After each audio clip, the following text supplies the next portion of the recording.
Hey guys, this is a 36-inch tat or wing tat ceiling fan. This one's actually labeled Lite-Tron, L-I-T-Tron, I think. I don't know, we got the box. I'll take a look at it in a second. I got this assuming it was the metal bladed version, and opened the box to find out that it had 4 wood blades instead of 3 metal blades. So I'm a little bit excited and a little bit disappointed. I've been wanting the metal bladed version for a very long time, especially curved metal blades, and so I wish that this was it. On the other hand, these turn up a lot less with the wood blades, especially in the 36-inch size. So it's definitely rarer. I believe this is the first one I've seen with oak blades instead of like a pecan or a teak. Let's take a look. It came in the box. Like most of my new in box finds, it's where the box is all but destroyed and the fan has some storage rash. I don't find new in box mint ones. I find new in box ones that are pretty rough. Didn't see a date on it. Has to be pretty early. That's a screw. I didn't notice that before. The screws poked through it there. Thought it was like a drip of something. It's rated at 0.54 amps at 110 volts, so it'll be a little bit higher on 120. I brought it over here thinking it was the metal bladed version. I was going to test it here. Had I known it was wood blades, it probably would have got tested in my fan shop. But this is how it is. Amp meter control. Actually, maybe I'll start to get in the habit of testing anything over here that uses a control. Might make it easier. And because the controls pretty much stay over here. It did not come with a wall control in the box either, so that's interesting. So let's start off on low.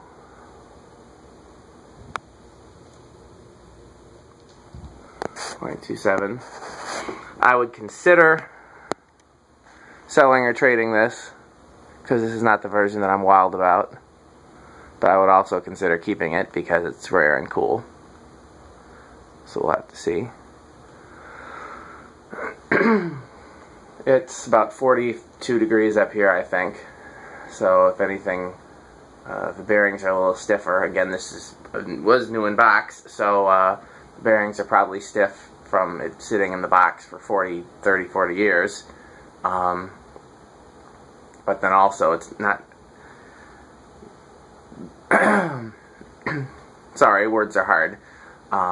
Its bearings are stiffer in the cold. So this might be slower than it would otherwise run. Let's try medium-low.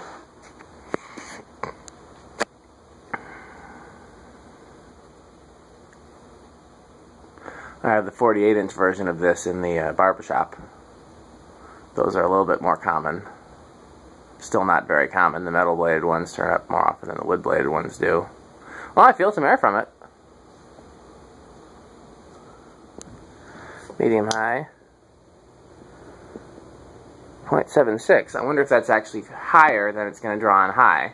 We've discussed with some other fans, sometimes when you hit a resonant frequency, it will actually go faster. Let's drop it. Let's turn it to high and see. Yep, high is less, so that medium high is not good. So we would not want to use this control with this fan permanently.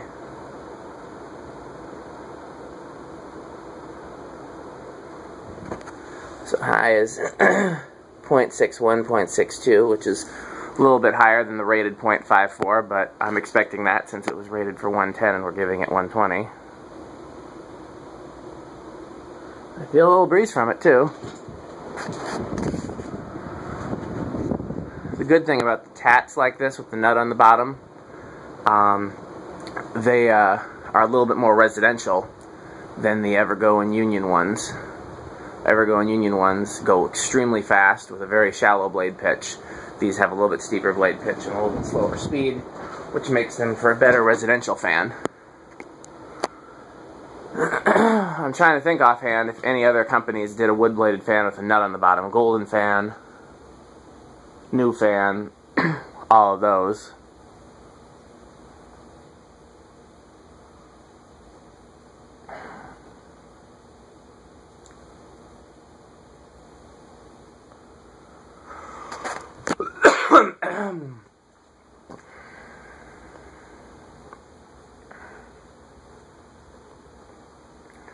One of these days I will get the 3 curved metal bladed version in 36-inch. That's what I really want. I wouldn't mind having one in another size. 48-inch straight blade in brown is a childhood fan. 52-inch curved blade in white is a childhood fan. In U-Haul, like it was for many of us.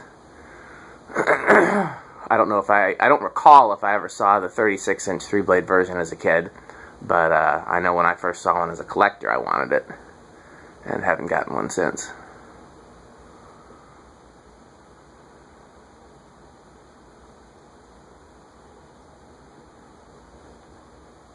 Okay, well, let's try it with the infinitely variable control instead of with the 4-speed capacitor control. Now, my memory of when I had the barbershop one hooked up in my parents' garage, when they used to let me have a workshop in their garage, I had it hanging where the back fluorescent light is now, and I had a 4-arm light kit on it, and I think that was the only fan I had in there at the time. I think it was the only light I had in there at the time, too. No, because I had a 3-switch panel hooked up, and one switch was the fan, that was the variable speed control, just a KB Electronics, and one was a light switch for the light, and the third one was something else. I don't remember what it was. But, yeah, I remember that it worked well with the variable speed control. It was quiet and had a good range of speed, so let's see if this one is too. Starting all the way at the lowest speed. Okay, it's a little bit too slow, so I'm going to inch it up.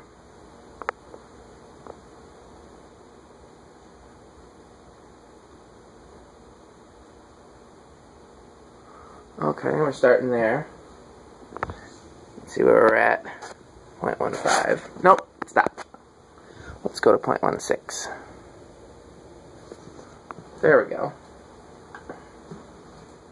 Using an ammeter is a good way to adjust your low-speed trim, because then you can see when you're making a minute difference. So far that's doing nicely with the variable speed control. That's very slow and not making any noise. Not that it would make a lot of noise at this speed.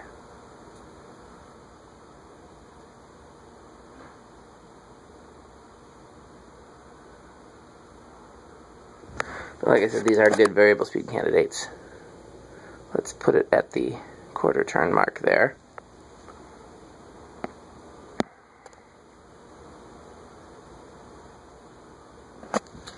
Let's go 1/8 of a turn.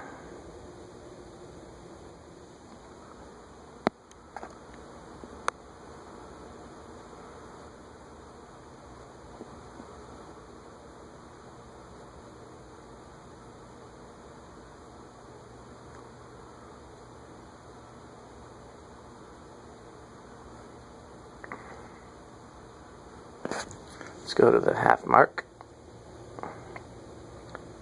Still pretty damn quiet for infinitely solid state variable speed. So this is definitely a good solid state candidate. Starting to feel some air. Let's go another quarter turn.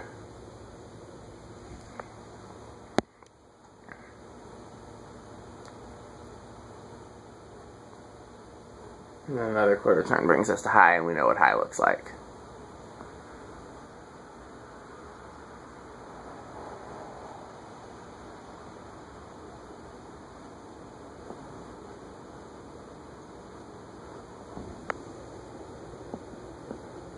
Okay, and off.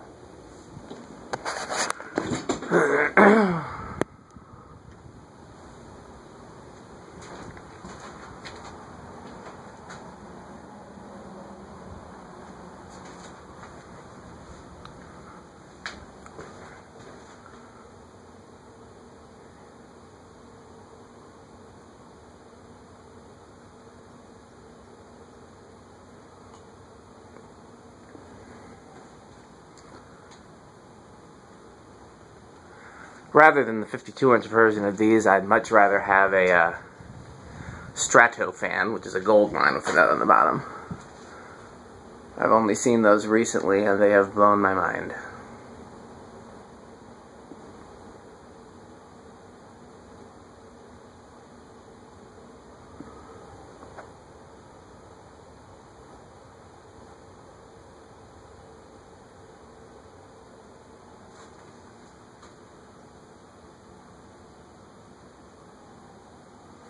Okay, that's the tat. Thanks for watching.